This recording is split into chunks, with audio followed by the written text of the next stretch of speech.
Jangan tonton sepotong-potong, tonton video ini sampai tuntas. Bagaimana pandangan Ustaz tentang seorang baca Quran berzikir sedangkan khatib berkhutbah dalam majlis ilmu atau bertausiah?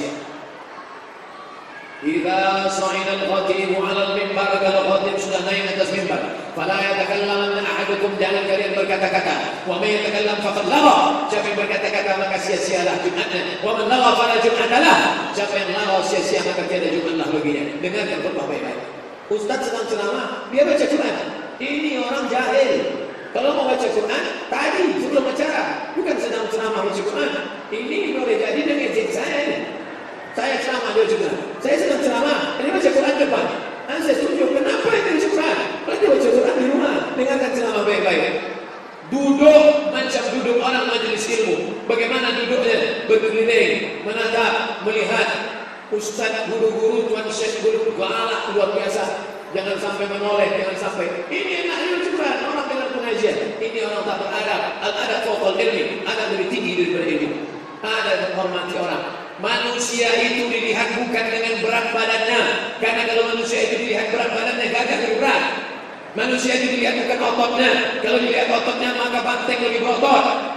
Manusia itu dilihat adalah hati, perasaan, rasa, ilmu, hormat menghormati, adab kepada guru. Maka ini penting. Nanti ada masanya duduk membaca Quran, ada masanya berzikir. Wa idza quri'al Quran, kalau ada orang baca Quran, fastami'u, dengar baik-baik, wa ansitu, diam, la'allakum turhamun. Ada orang baca Quran, kau tak boleh berzikir kuat-kuat. Berzikir dengan Allah, mendengar baca Quran kalam Allah, maka ada amal yang bisa kita buat bukan dua, tapi ini satu. Dengarkan baik-baik, karena majelis ilmu juga adalah majelis zikir, majelis ilmu juga adalah mengkaji ayat-ayat Al-Quran, mendengarkan hadis-hadis Rasulullah sallallahu alaihi wasallam.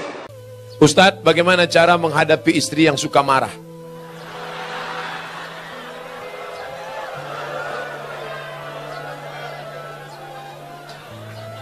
Anggap aja dia radio rusak.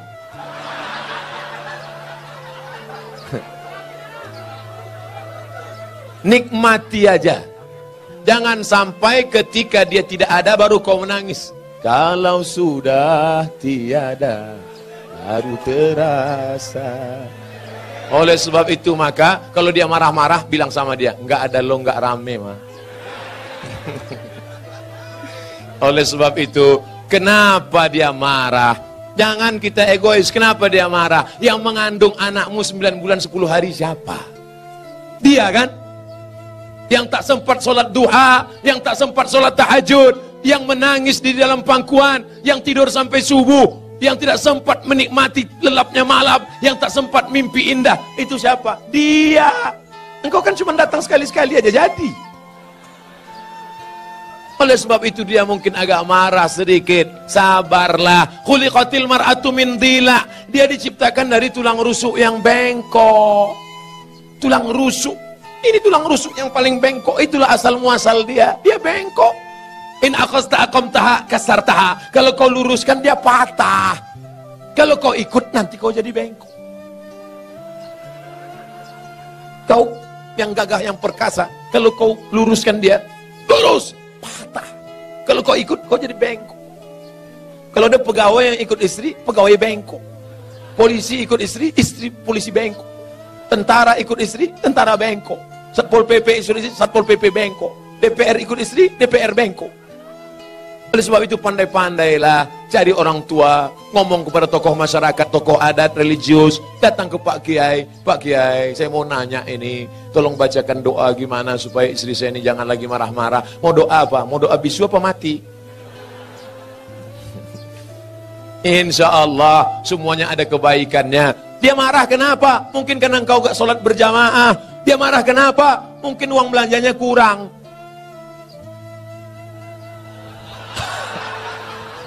Saya mancing dikit aja. Betul. Itu sesungguhnya adalah luapan kekecewaan yang lama terpendam. Oleh sebab itu kalian pulang nanti duduklah bersama, tulis baleho seperti ini, judulnya apa? Mau dibawa kemana hubungan ini?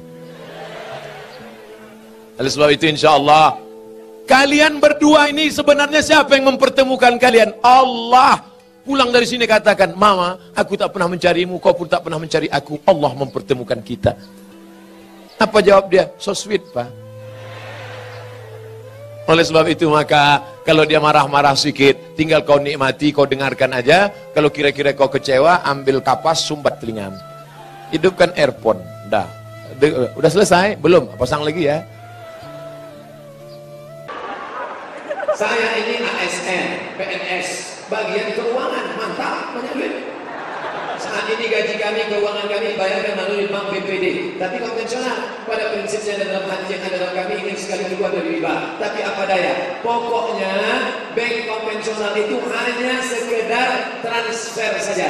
Begitu kau terima duitnya, dapat SMS banking, Anda dapat duit langsung kau ambil. Tapi harus ada tinggal agak 20.000, tinggal kan situ 50.000.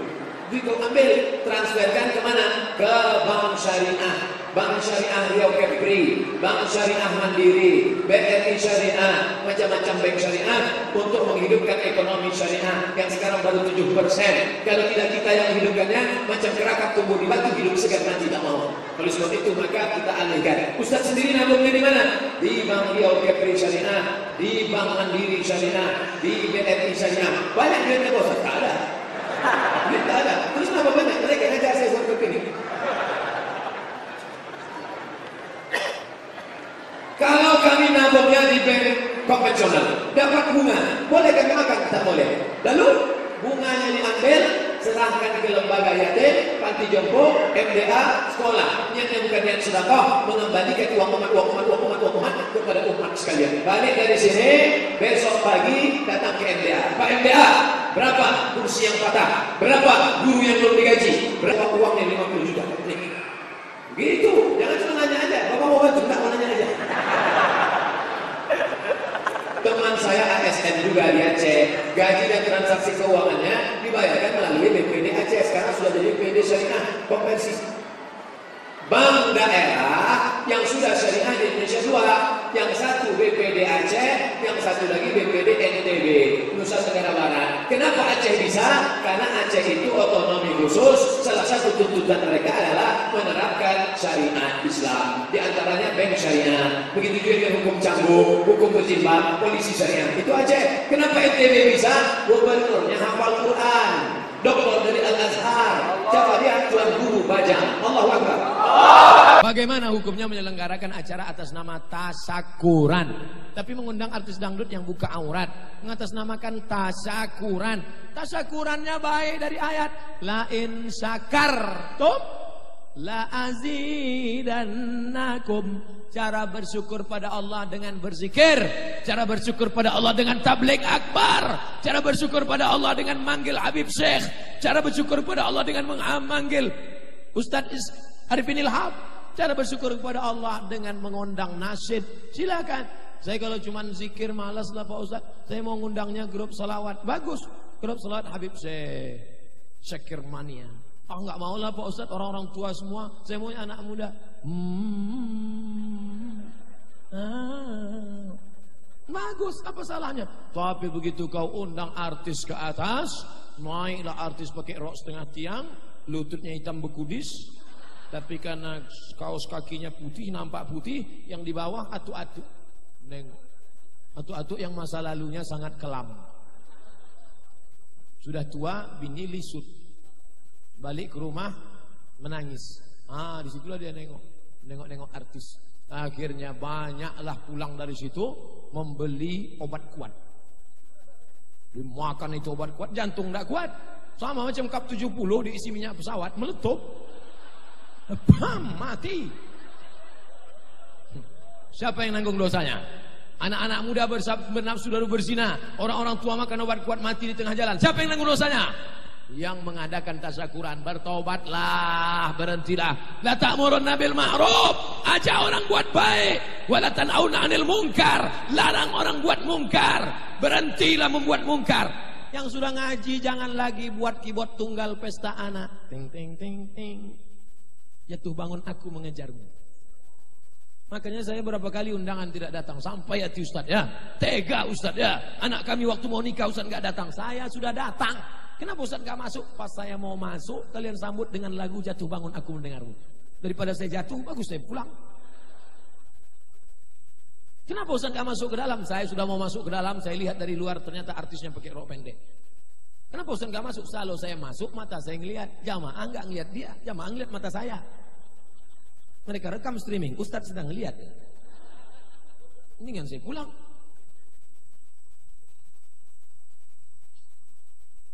Mengatasnamakan tasyakuran tapi mengantar sesajen ke laut, Pak Ustaz. Jadi manusia makhluk ini ada dua. Alladzi waswisu fi sudurin nas minal jin wan nas. Mana yang lebih tua? Kita apa jin? Jin. Ada jin yang menguasai hutan, ada jin yang menguasai tanah, ada jin yang menguasai laut. Jin yang menguasai tanah itu namanya tukang pakang. Jin yang menguasai laut namanya hantu laut. Itu yang dipanggil, hai hantu segala hantu, setan segala setan, datang. Inilah. Maka kita disuruh meminta ampun kepada Allah. La ilaha illallah. Maka jangan minta kepada setan, kepada hantu. Apa beda setan sama hantu, genderuwo, sundel bolong, susah ngesot, Pak Ustaz? Nama komunitasnya jin. Jin yang baik namanya jin Islam. Jin yang jahat namanya jin kafir. Jin kafir ini lain tempat, lain daerah, lain namanya. Kalau di Eropa namanya Dracula. Kalau di Medan namanya begu ganjang. Ganjang itu tinggi, hantu tinggi. Kalau pendek gundul namanya tuyul. Kalau jin itu mengikuti kita, waktu saya lahir dia ikut, saya makan dia ikut, saya minum saya ikut, saya ke kamar dia ikut, saya tidur dia ikut. Namanya jin korin. Apa namanya? Jin korin yang mengikuti kita kemana-mana. Nanti saya mati, jin korin saya hidup. Jin korin namanya. Tapi ada jin yang tidak mengikuti orang. Dia di warung-warung kopi, di pokok-pokok kayu. Itu namanya jin non-job. Gak jelas kerjanya. Kasihan juga kita nengok jin. Itulah yang ganggu-ganggu. Ini jin. Maka ada jin yang di laut tadi menahan ikan. Jadi kalau dia diberi sajian, dilepaskannya ikan. Maka ulama-ulama dulu melawan jin itu dengan zikir. Afdhaluz zikri fa'lam annahu la ilaha illallah. Saya kebetulan tinggal di Riau daratan, bukan yang di kepulauan. Jadi tidak ada di tempat saya tradisi hanyut laut, tak ada. Tapi untuk mengasih makan jin di hutan ada. Jadi sebelum tanam padi, tanam sawah, itu membuka hutan, maka digali tanah, kepala kambing masuk ke dalam. Potong kepala kambing masuk ke dalam. Datang ulama, mufti kerajaan Melayu Islam Siak Sri Indrapura. Tapi dia caranya nggak marah-marah. Ulama dulu itu lembut. Dia nggak mengatakan setan, haram, haram. Nah, dia tanya, ini untuk apa? Ini untuk ngasih jin kepala kambing untuk jin Pak Kiai. Oh jangan. Jadi nanti kalau setannya ngamuk, kasih darah aja. Darah kambing, kasih kepalanya untuk saya. Oke, sampai sekarang kalau undangan kenduri kepala kambing kasih sama ustaz.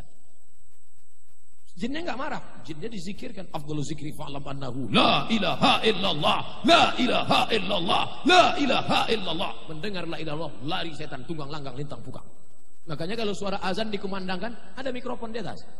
Ada toa, ada. Itu dia. Allahu Akbar, Allahu Akbar. Oh. Kenapa anjing melolong mendengar azan? Karena ketika suara itu dikumandangkan, setan lari. Oh jadi anjing bisa ngelihat setan? Bisa. Saya ingin lihat Ustaz, pakai mata anjing. Yang ketiga tentang sholat sunnah witir. Dalam salah satu kajian Ustaz disebutkan niatnya itu ketika 2 rakaat awal sebelum terakhir itu disebut dengan niat sunnatas syaf'i. Nah ini yang dipertanyakan, yang kami ketahui di pondok-pondok pesantren kami diajarkan dengan niat usolli raka'ataini minal witri atau usolli muqaddimatal witri atau usolli sunnatal witri. Tidak pernah kami dengar ada istilah usolli sunnatas syaf'i. Mohon penjelasannya. Sudah dibuatkan video klarifikasinya ketika dinyatakan oleh Al-Mukarram Syekh Nuruddin Marbu Al-Banjari di bulan Ramadan kemarin. Ustadz Somad ketika itu menjelaskan bahwa ditanya orang, yang 2 rakaat itu apa namanya Pak Ustadz? Yang 2 rakaat itu 2 rakaat syafa' wal fajri, walayalin ashri wasyaf'i wal watri. Syafa' itu yang dua itu. Syafa' itu artinya genap. Wal watri witir. Niatnya usolli rakaataini minal witri.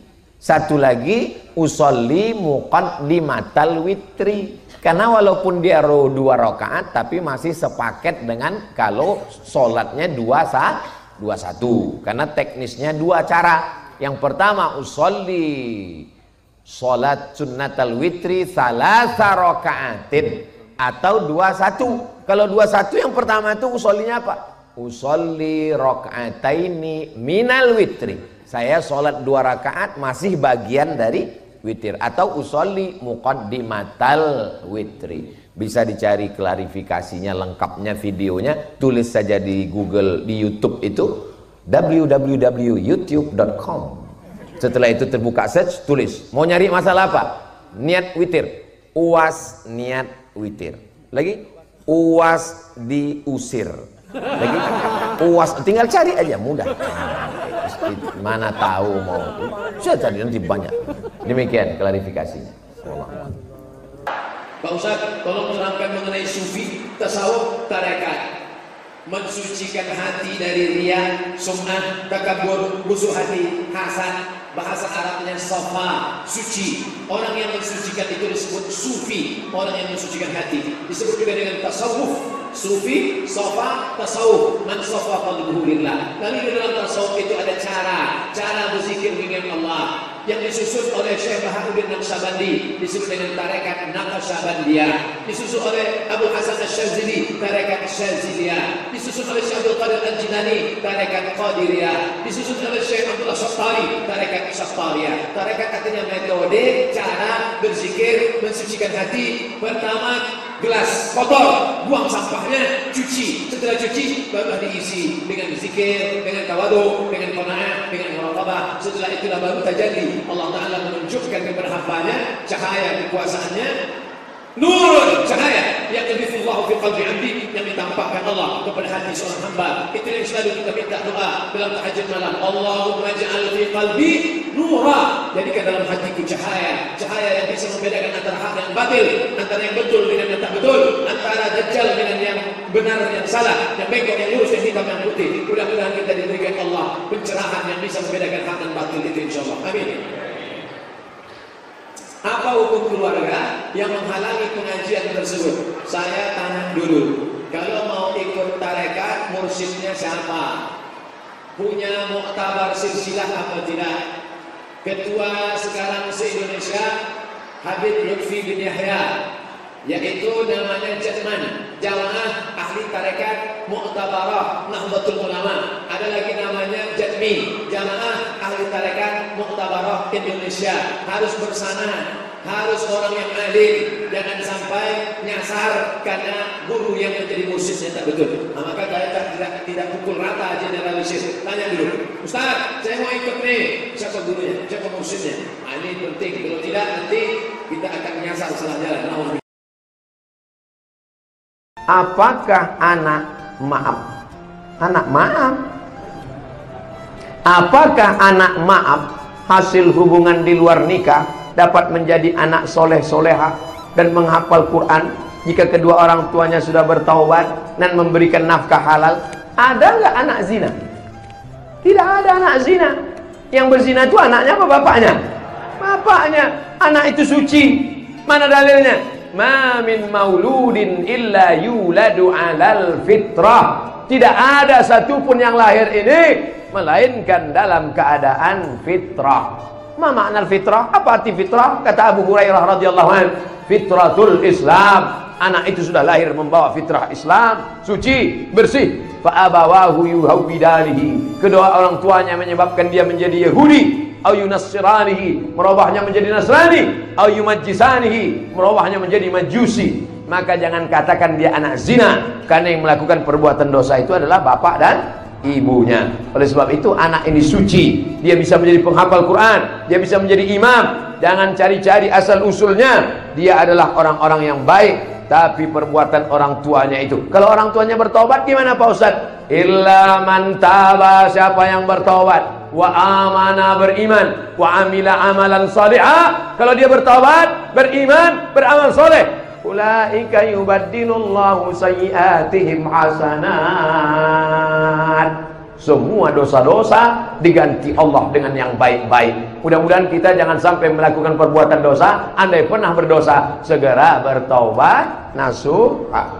Astaghfirullah Rabbal baraya, astaghfirullah minal khataya.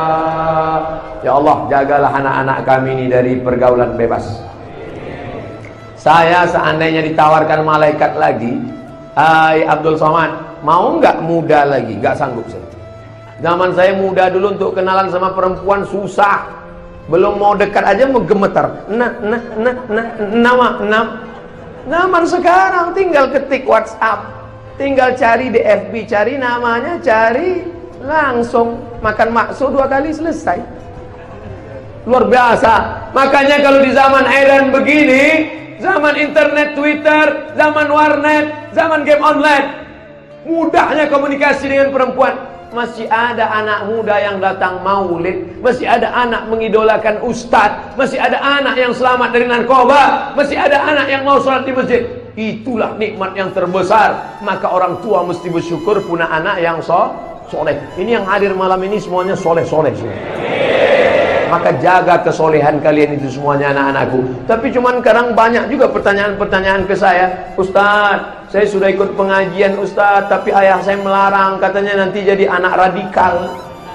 Ustaz, saya sudah ngaji Ustaz, tapi kata mama saya nggak usah pakai jilbab, nanti payah cari suami. Ustaz, saya sudah ngaji Ustaz, tapi kata ayah saya dia nggak sholat. Jadi saya lihat sekarang ini dunia sudah terbalik, bukan kenakalan anak muda, tapi kenakalan orang tua. Mudah-mudahan orang tuanya taubat segera. Ini banyak orang-orang tua ini belum juga bertobat. Padahal malaikat maut sudah mau menarik nyawanya pagi, sore, siang, malam. Dia nggak tahu malaikat maut itu sudah mengedipkan matanya ke mata dia. Kapan lah kau mau cabut itu? Taubat nasuha, tak ada jalan lain. Tapi kalian yang muda-muda jangan mentang-mentang udah ngaji, udah berilmu, udah pandai baca Fatihah, udah istiqamah, pulang ke rumah menceramahi orang tua. Pulang pengajian, papa, mama sini duduk. Assalamualaikum warahmatullahi wabarakatuh. Hai calon penghuni neraka. Bukan begitu. Mereka adalah orang tua kita. Wa in jahadaka ala an tusyrika bima laysa laka bihi ilmun. Kalau orang tuamu itu mengajakmu untuk mempersekutukan aku, untuk kafir, fala tuti'huma, jangan kau patuh kepada mereka. Terus gimana? Wa sahibhuma fid dunya ma'rufa, tetap bergaul dengan baik dan berbakti kepada orang tua. Jangan lawan orang tua, jangan lawan mereka. Menangis tengah malam, doakan mereka supaya dapat hidayah, supaya hatinya lembut mau ngaji, supaya hatinya lembut mau baca Quran, supaya hatinya lembut mau pakai jilbab yang belum pakai jilbab. Mama pakai jilbab, ma. Ngapain atur-atur mama? Kamu aja saya mama yang melahirkan. Iya ma, nampaknya malaikat maut udah dekat ma. Apa? Mudah-mudahan kita semua mendapatkan ridho Allah Subhanahu wa taala.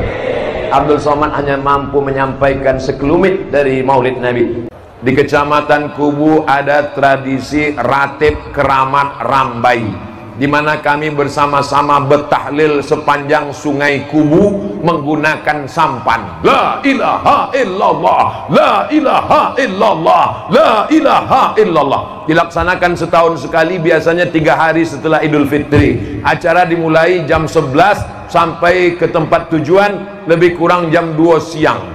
Dan kembali ke darat lebih kurang masuk waktu asar. Pertanyaan, bolehkah menjamak qasar solat zuhur yang tinggal karena tak disediakan tempat solat di laut? Tidak boleh qasar karena tidak sampai musafir 89 km. Saya ke Kubu, boleh tak ke Kubu nih qasar? Boleh, karena di Pekanbaru ke Kubu tak tahu berapa, pokoknya jauh lah. maka boleh, karena sudah 89 km. Kurang dari 89 km tidak boleh qasar. Bagaimana dengan jamak? Saya khawatir nanti kalau saya bilang boleh jamak, tak boleh qasar, semua orang menjamak. Solusinya bukan begitu. Solusinya buatkan tempat sholat ada di tepi itu, dibuatkan pentas macam ini, sholat ganti-gantian, supaya ratib zikirnya tetap dan sholatnya tidak tinggal. Lalu bagaimana hukumnya mengerjakan sholat di atas kapal yang sedang bergerak? Kapal itu kalau lautnya, sungainya lurus, kapalnya lurus, menghadap dia ke arah kiblat. Mana kiblat? Sana. Allahu Akbar. Jadi kapal itu kalau lurus tak berbelok-belok, insya Allah. Tapi kalau kapal itu membelok, dia mesti bergerak ikut arah kiblat. Kapal itu membelok ke sini, maka dia mesti bergerak. Kalau berjamaah berbahaya. Silap-silap makmum jadi imam, imam jadi makmum. Tapi kalau dia sholat sendiri bisa, agak berbelok. Kiblat tak boleh, kiblat. Berbelok sampan dia tetap. Begitu caranya. Kalau kapal itu bergerak pada sholat fardu. Kalau pada sholat sunat, cukup di awalnya saja. Nabi naik onta, di awalnya menghadap kiblat. Sesudah itu onta itu berbelok, dia tak bergeser lagi. Tapi pada sholat fardu, maka dia mesti tidak boleh. Karena syarat sahnya sholat, fawalli wajhaka syatral masjidil. Apa yang dilakukan dengan ratib?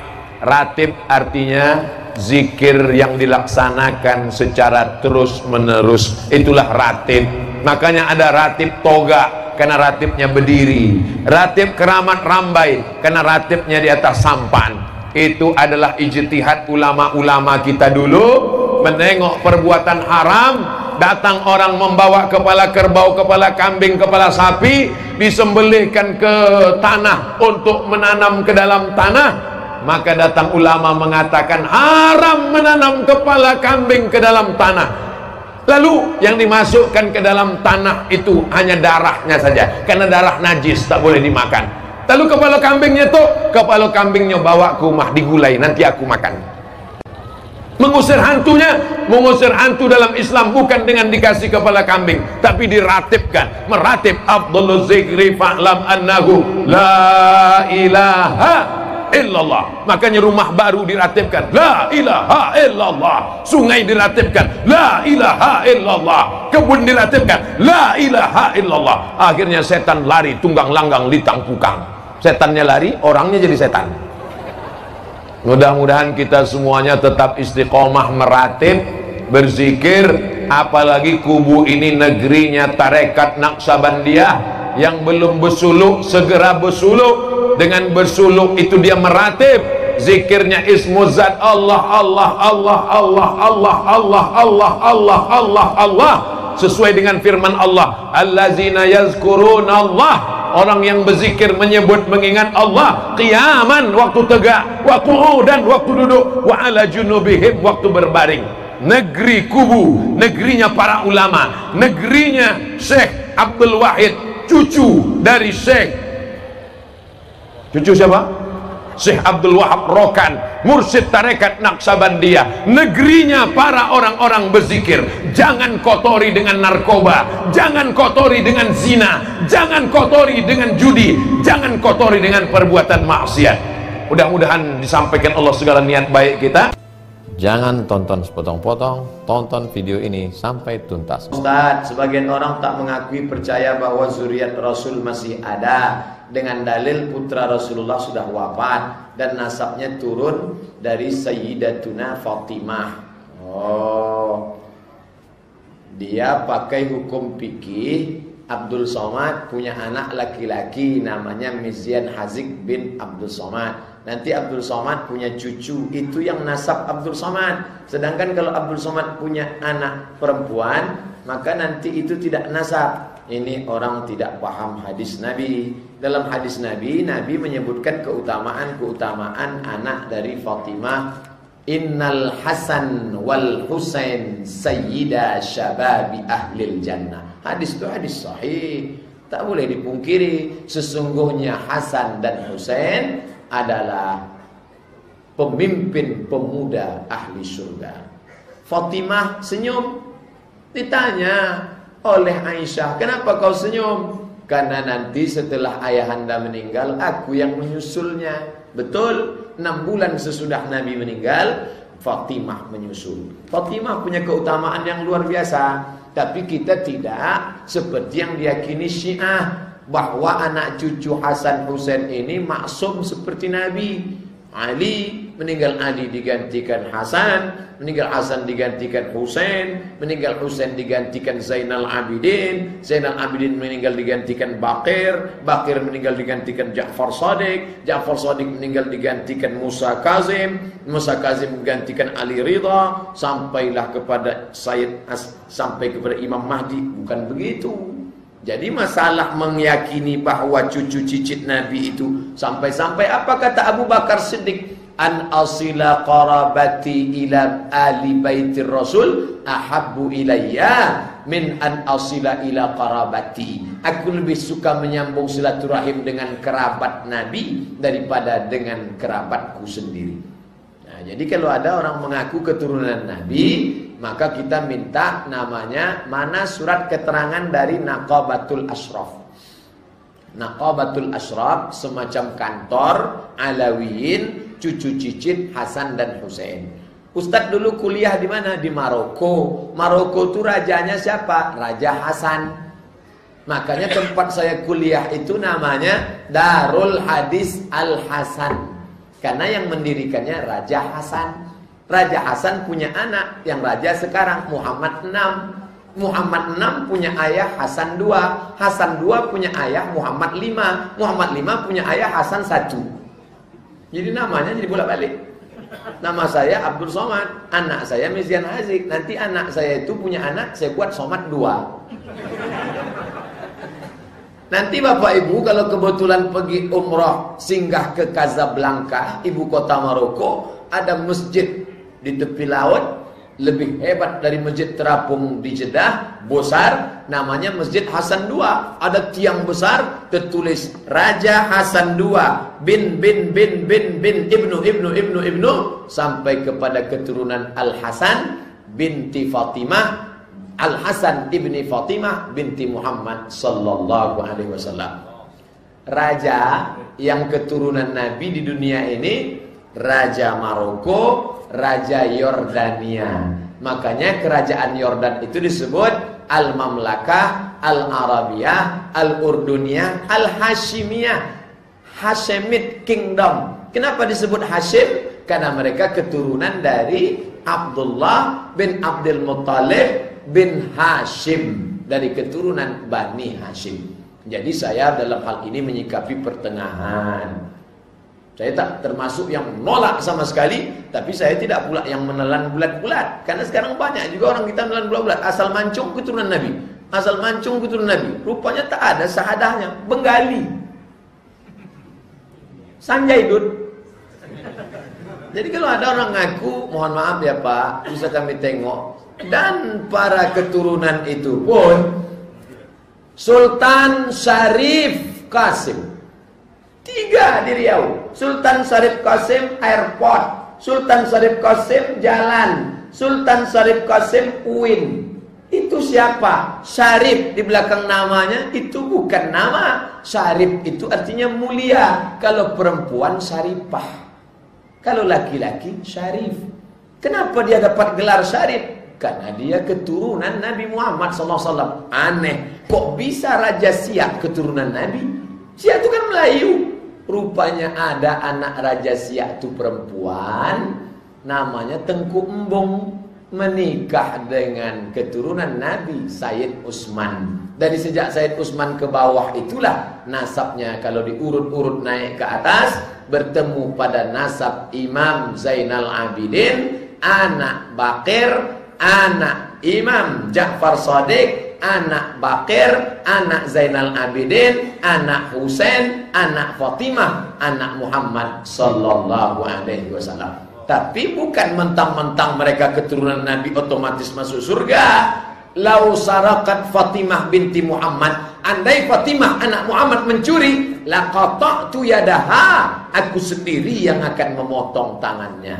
Dalam hal ini saya tidak bersifat ekstrim menolak sama sekali, dan saya tak pula ekstrim menelan bulat-bulat. Saya pertengahan. Yang ada dalilnya, saya tetap menghormati mereka karena Zaid bin Sabit mencium tangan Abdullah bin Abbas.